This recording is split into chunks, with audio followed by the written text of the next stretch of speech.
بسم اللہ الرحمن الرحیم۔ اقوال حضرت سخی پیر مدظ اللہ العالی۔ نمبر 1، اللہ جل شانہ سے غافل منافق اللہ جل شانہ کی ساری نہیں بلکہ اپنی مرضی کی باتیں مانتا ہے۔ نمبر 2،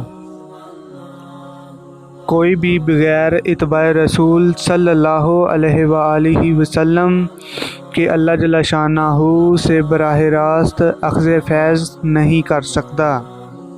نمبر 3، اجماع امت سے الگ ہونے کا سوچنا بھی نافرمان ہے۔ نمبر 4، اللہ جل شانہ کی بے مثل ذات سے اسم اعظم اللہ میں اور اسم اللہ سے قرآن حکیم میں نور جاری و ساری ہیں، قرآن کے ساتھ بطون ہیں۔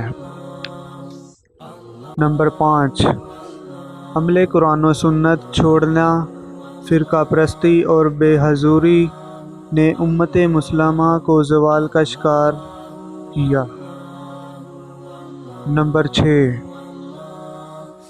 سچا عاشق مولا اپنے دل ہی میں اپنے مولا سے باتیں کرتا رہتا ہے، کبھی ہنستا ہے کبھی روتا ہے، خلق سے بے نیاز ہوتا ہے۔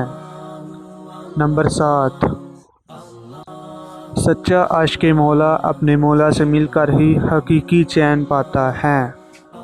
نمبر 8، اللہ والوں کے لطائف و جسم کے خلیوں میں انوار و کیفیات اس طرح ذخیرہ ہوتے ہیں کہ جس طرح بیٹری میں کرنٹ۔ نمبر 9، اپنی مرضی چھوڑ کر سر تا پاؤں مرضی مولا بن جانے سے ہی منزل ملتی ہے۔